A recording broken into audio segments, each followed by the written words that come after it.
Olá, nossa aula de hoje é sobre o sistema articular. E antes de começarmos, é importante lembrar que o sistema articular só faz sentido se imaginado e estudado num contexto maior, que é o aparelho locomotor, que envolve também os sistemas esquelético e muscular. O termo articulação é sinônimo de juntura e significa a conexão entre quaisquer partes rígidas do esqueleto, quer sejam ossos, quer sejam cartilagens.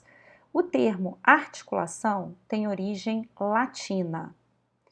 Já o termo artrologia, que é o estudo das articulações, tem origem grega. E o prefixo artro é utilizado para muitas nominações nesta área, como por exemplo, inflamação das articulações, artrite, processo degenerativo das articulações, artrose, e assim sucessivamente. Bom, as articulações são classificadas em 3 grandes grupos, e essa classificação depende da natureza do tecido interposto. Interposto entre quem? Entre as peças ósseas ou rígidas que se articulam. Se esse tecido for tecido conjuntivo fibroso, temos as articulações fibrosas. Se for tecido cartilaginoso, temos as articulações cartilaginosas.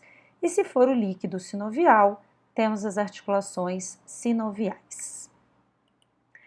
As junturas fibrosas são aquelas de menor flexibilidade, têm uma mobilidade muito reduzida, às vezes quase imperceptível, porque a quantidade de tecido presente entre as peças que se articulam é muito pequena. E ela se divide em 3 tipos: suturas, sindesmoses e gonfoses. As suturas, elas são caracteristicamente presentes entre os ossos do crânio. E, como já dissemos, as extremidades ósseas estão tão próximas e a quantidade de tecido interposto é tão pequena que a gente nem imagina que sejam articulações. Mas sim, essas linhas, né, que observamos na calota craniana são as suturas entre os ossos do crânio, que é um tipo de articulação, uma articulação fibrosa, porque o tecido interposto é tecido conjuntivo fibroso.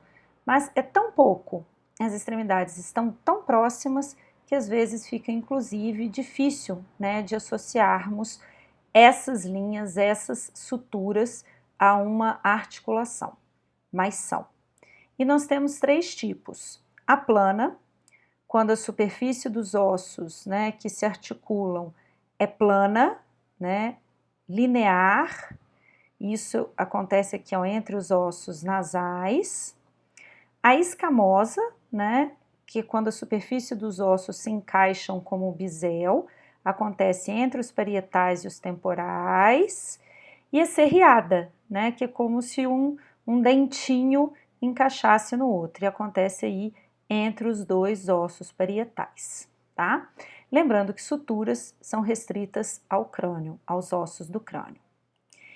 E com o envelhecimento, esse tecido que separa as peças ósseas vai cada vez diminuindo mais e ele pode desaparecer, permitindo aí realmente a fusão dos ossos, né? E aí a gente tem um processo conhecido como sinostose, onde às vezes a gente observa uma calota craniana praticamente como um osso único, né? Porque os vários ossos que a constituem passaram por um processo de fusão. Os 2 outros tipos são as sindemoses e as gonfoses. As sindesmoses, elas têm as extremidades um pouco mais afastadas quando comparamos com as suturas e, consequentemente, fibras de conexão um pouco mais longas, mas ainda assim pouco e de mobilidade reduzida. E a mais clássica, e portanto a que vocês precisam saber exemplificar, é a sindesmose tibio-fibular distal, né? Então, essa é a tíbia e a fíbula, são ossos da perna, elas se articulam na região distal através de uma sindesmose tíbio-fibular distal. E as gonfoses, tá, gente? E aqui é importante registrar, porque não são todos os livros que incluem as gonfoses e classificam as gonfoses dentro das junturas fibrosas, mas nós trabalhamos sim com essa classificação. As gonfoses são as articulações entre os dentes e os seus alvéolos. Então, se vocês observarem aqui, existe o alvéolo dentário e o dente.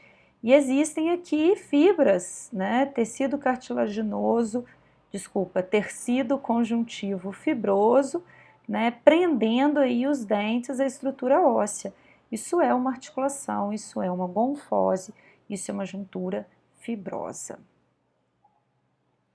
Bom, e as junturas cartilaginosas? No caso das junturas cartilaginosas, o tecido interposto entre as peças que se articulam não é tecido conjuntivo fibroso, e sim tecido cartilaginoso.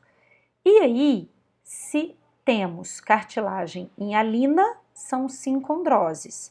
Se temos cartilagem fibrosa, são sínfises. Então, o primeiro tipo de juntura cartilaginosa são as sincondroses, naquelas em que o tecido interposto é tecido conjuntivo cartilaginoso, no caso, cartilagem hialina.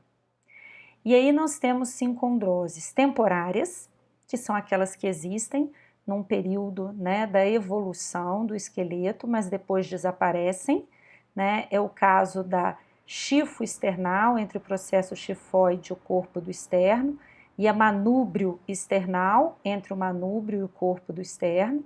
São sincondroses temporárias, porque depois elas se perdem.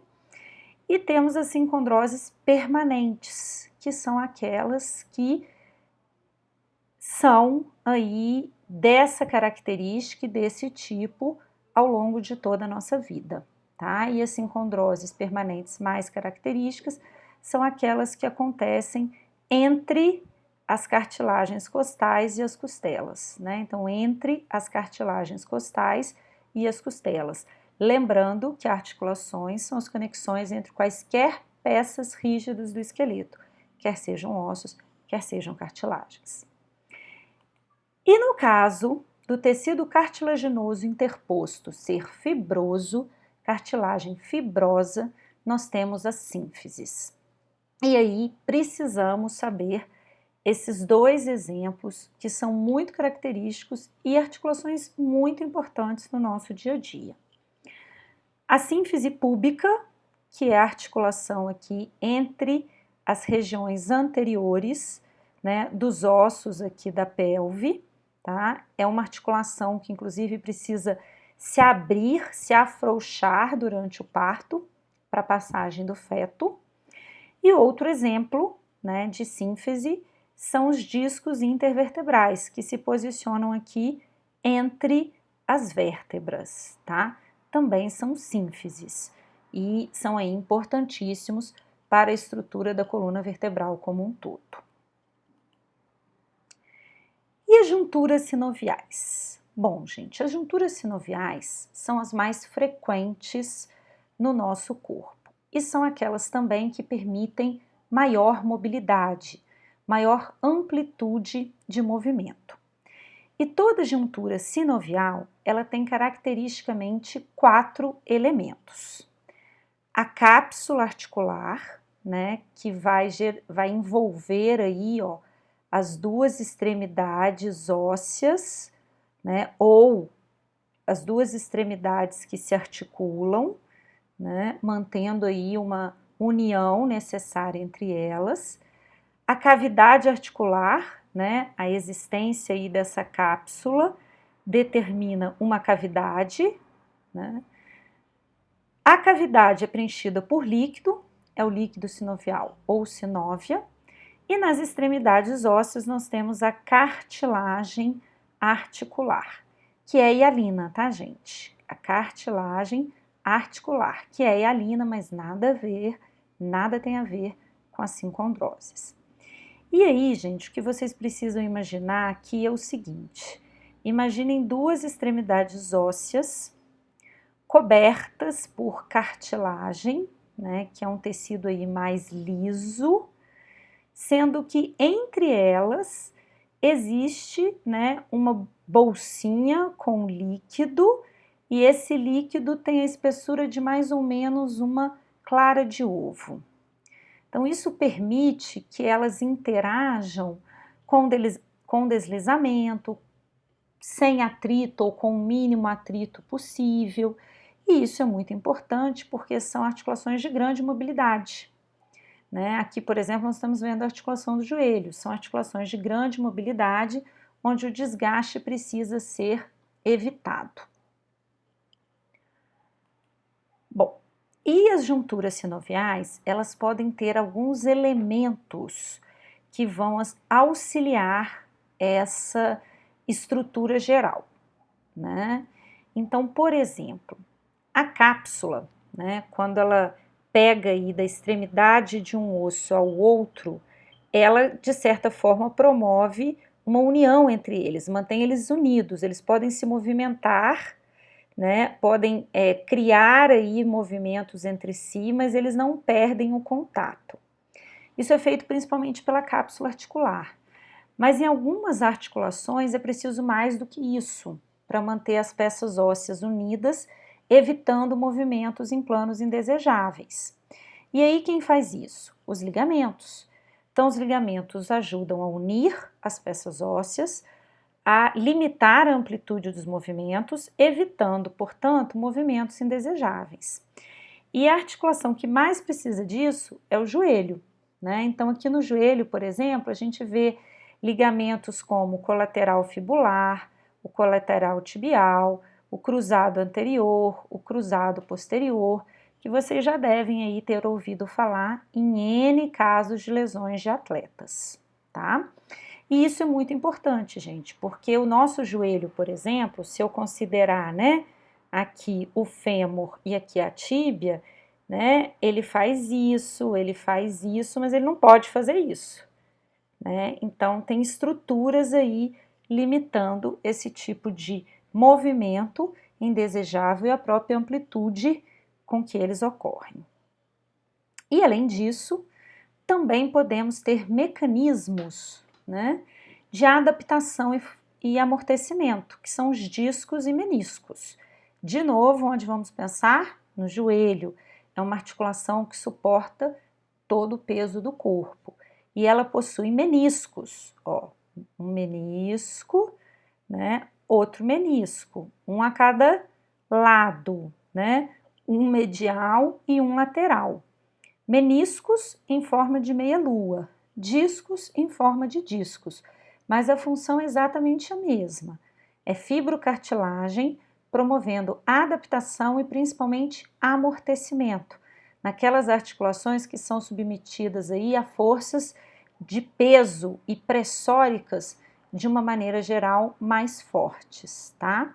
Então os meniscos aqui são clássicos no joelho, né? E uma articulação, por exemplo, que tem disco é a articulação temporomandibular, olha. Ela tem um disco aqui, você tem uma peça óssea aqui com a cartilagem, outra peça óssea aqui com a cartilagem, e entre elas existe um disco. Por quê? É uma articulação que tem força pressórica, força de tração muito grande, né? Por causa da nossa mordida, e vocês sabem aí os N problemas que podem ocorrer em decorrência disso. Então, as junturas sinoviais podem ter aí esses tipos de elementos suplementares, né? Os ligamentos, os discos e os meniscos, além daquilo que todas possuem, né? A cápsula, a cavidade, o líquido sinovial ou sinóvia e as cartilagens que revestem as extremidades ósseas. E não tem como falarmos de junturas sinoviais sem falarmos de movimentos, né? Por quê? A grande riqueza das junturas sinoviais são a complexidade dos movimentos e a amplitude dos movimentos que elas realizam. E neste momento, eu preciso que vocês parem um pouquinho o vídeo da aula e assistam um vídeo específico de movimentos que eu gravei para vocês. Nesse vídeo estão exemplificados os principais movimentos, os angulares de flexão e extensão, os angulares de adução e abdução, a rotação e a circundação. Então, assistindo o vídeo, vocês vão compreender aí o padrão de todos esses movimentos. E é importante fazer isso antes de dar continuidade à aula, senão a compreensão vai ficar prejudicada. Eu vou complementar aqui falando um pouquinho apenas do deslizamento e de movimentos especiais. O deslizamento, gente, é um movimento muito tênue e às vezes quase imperceptível. Imagine duas peças ósseas que fazem só assim entre elas, um pequeno deslizamento, tá? É um movimento? Sim, é um movimento, né? Mas é um movimento de amplitude muito reduzida, muitas vezes imperceptível, mas que é importante, né? Em certas regiões e aonde se localizam essas articulações. E é um movimento que a gente não consegue definir o eixo, né? Como vocês verão que a gente faz nos outros movimentos, né? Os movimentos têm eixos. E os movimentos especiais são aqueles que são realizados por apenas algumas articulações em específico, tá? E aí, a gente precisa lembrar da mandíbula, tá? A mandíbula, ela tem aí alguns movimentos especiais, com denominações especiais, né? Então, a protração e a retração, né? Você deslocar a mandíbula para frente e recuar com a mandíbula para trás, né? A elevação e a depressão. Elevação, fecha a boca, depressão, abre a boca. Então, são movimentos especiais e com nomenclaturas especiais da mandíbula. Os movimentos do polegar, né, gente, que são únicos da nossa espécie, aí é uma característica evolutiva, né, eles nem têm nomenclaturas muito específicas, mas é importante vocês saberem que o polegar tem uma movimentação especial, tá? E vocês vão ver isso também na caracterização do tipo de articulação que liga esse dedo à estrutura da mão. E os pés também têm um tipo de movimentação especial, né? Que também é característica dessa região. Bom, e de acordo com a capacidade de movimentação, as articulações são classificadas funcionalmente. Então, aquelas articulações ditas não axiais são aquelas que têm uma limitação de movimentação e realizam movimentos simples, apenas, como por exemplo, o deslizamento, né? Que foi aquele movimento que eu exemplifiquei para vocês, que é um movimento não axial, ou seja, a gente não consegue nem determinar o eixo. Então, por exemplo, aqui, ó, a articulação, né, entre a clavícula, a articulação entre a clavícula e a escápula, né, na verdade a articulação acromioclavicular, ela é uma articulação não axial, tá? Ela faz apenas deslizamento, a gente não consegue definir nem o eixo de movimento. As articulações monoaxiais são aquelas que fazem só um tipo de movimento em torno de apenas um eixo. Então, o cotovelo, por exemplo, é uma articulação monoaxial, porque ele só faz flexão e extensão. Então, é só um tipo de movimento angular em torno de um único eixo, que é o látero-lateral. Então, ele é monoaxial. Já as articulações biaxiais são aquelas que fazem dois padrões de movimento e, portanto, em torno de dois eixos. É o caso, por exemplo, da articulação do punho, que faz flexão e extensão, adução e abdução, né? Então, já são dois tipos de movimentos, dois eixos e, portanto, ela é biaxial. E as articulações triaxiais são aquelas consideradas mais completas. Por quê? Porque elas fazem os 3 tipos de movimento, né? Flexão, extensão, abdução e adução e rotação. E, portanto, fazem também a circundação, que é uma conjunção dos anteriores. Então, elas são as mais completas, são as triaxiais, né? E são aquelas que atingem aí o grau máximo de mobilidade e amplitude, tá? Nós temos apenas 3 articulações triaxiais no corpo e vocês precisam saber. É a articulação do ombro, né? A articulação do quadril e a articulação externo-clavicular. Bom, além da classificação funcional, pelo grau de movimento que elas executam, as articulações também podem ser classificadas pelo seu padrão morfológico, né? Ou seja, pela forma, pelo formato, né, que elas assumem nas suas extremidades ósseas. E aí são vários os tipos. A primeira são as articulações planas. As articulações planas são aquelas onde as superfícies que entram em contato são planas ou ligeiramente curvas, né? Então, olha aqui, ó, planas ou ligeiramente curvas, planas ou ligeiramente curvas. São articulações de movimento reduzido, né? Geralmente fazem apenas deslizamento e, portanto, são não axiais, né? E são comum entre os ossos do carpo na mão e entre os ossos do tarso no pé. Um segundo tipo de articulação é a articulação ingínglimo ou dobradiça. Dobradiça nos remete à dobradiça de uma porta, né? Então, vocês sabem que a dobradiça de uma porta, ela permite que a porta abre e feche, né? E essas articulações do tipo gínglimo, elas permitem basicamente, né, a flexão e a extensão, a flexão e a extensão. Então, elas têm esse formato, né, aí, ó, de dobradiça, como a articulação do cotovelo. Elas permitem apenas flexão e extensão, então apenas um eixo, são monoaxiais. As trocoides, né, são aquelas que executam apenas a rotação. E aí fica bem simples de entender que as extremidades, né, que se conectam são segmentos de um cilindro, né? Então é mais ou menos assim, ó, o dente do áxis, que é a segunda vértebra cervical, com o arco do atlas, que é a primeira, e aí faz assim, ó, né? Então faz um movimento só, que é a rotação, um eixo, portanto elas são monoaxiais, e as extremidades, né, que se relacionam são segmentos de um cilindro, tá? Então essa talvez aí seja a principal articulação trocoide em termos de exemplo.